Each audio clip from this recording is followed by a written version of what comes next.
श्रीमद् भागवत महापुराण तृतीय स्कंद 10वां अध्याय ब्रह्मा जी द्वारा सृष्टि रचना।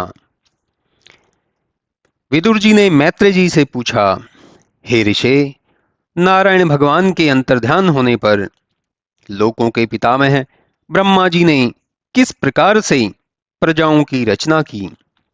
हे भगवान, मैंने आपसे उधर जो कुछ पूछा है उसके साथ इस विषय को भी मुझे समझा कर बतलाइए। सूत जी कहते हैं, हे भार्गव, जब इस प्रकार विदुर जी ने पूछा तब मैत्रेय मुनि प्रसन्न होकर बोले, हे विदुर जी, नारायण के अंतर्ध्यान होने पर ब्रह्मा जी ने उसी कमल पुष्प पर बैठकर देवताओं के 1000 वर्ष प्रमाण तक तपस्या की।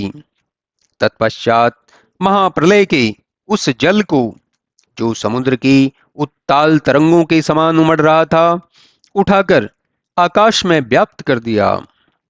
तब ब्रह्मा जी ने सोचा कि पहले तीनों लोक बनाऊंगा।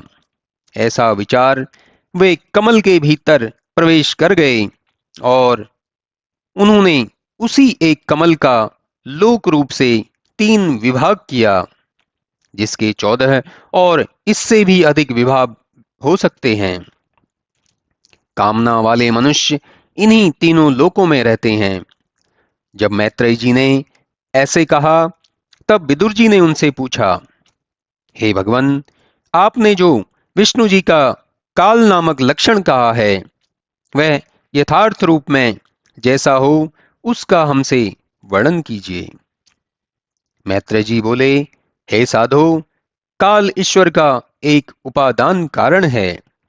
वह उन्हीं ईश्वर के द्वारा अपनी सारी लीलाएं करता है, परंतु वास्तव में श्री विष्णु जी तो अपनी ही माया से अप्रकट रूपी काल को निमित्त बनाकर सबका संहार करते हैं। इसी से वह काल नामक लक्षण इस ईश्वर रूपी कर्ता से अलग प्रकाशित होता है।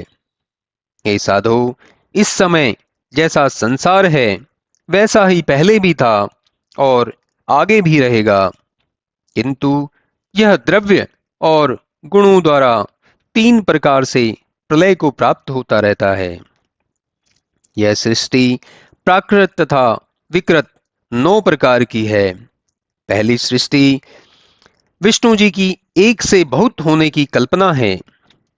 दूसरी अहंकार, तीसरी सूक्ष्म भूत अर्थात तन्मात्राएं, चौथी ज्ञानात्मक इंद्रिय, पांचवी मन आदि इंद्रिय देवताओं की सृष्टि, छठी अविद्या अर्थात माया की सृष्टि है। इसके पश्चात 6 प्रकार की विकृत सृष्टि, वनस्पति, औषधि, लता, बांस, बेल और वृक्ष हैं। यह सृष्टि अचेतन है और इसके बाद चेतन सृष्टि है, जो 28 प्रकार की हैं, जिसमें गौ, अज आदि 9 प्रकार के 2 खुर वाले तथा गधा, घोड़ा इत्यादि 1 खुर वाले पशु हैं। इनके अतिरिक्त कुत्ता, व्याघ्र इत्यादि 5 नख वाले और कंक, गृध, बाज इत्यादि 5 नख वाले हैं। यह विष्णु जी की 8वीं सृष्टि है। 9वीं सृष्टि मनुष्य की है। इसी में सनत कुमार आदि ऋषि उत्पन्न हुए हैं। इसके अतिरिक्त देवताओं की 8 प्रकार की सृष्टि है, जिसमें देवता, दैत्य, गंधर्व, अप्सरा, सिद्ध, यक्ष, राक्षस, पितृ आदि हैं और भूत, प्रेत, पिशाच आदि की 10 प्रकार की सृष्टि है। हे विदुर, अब आगे मैं तुमसे वंशों तथा मनवंतरों का इतिहास कहूंगा।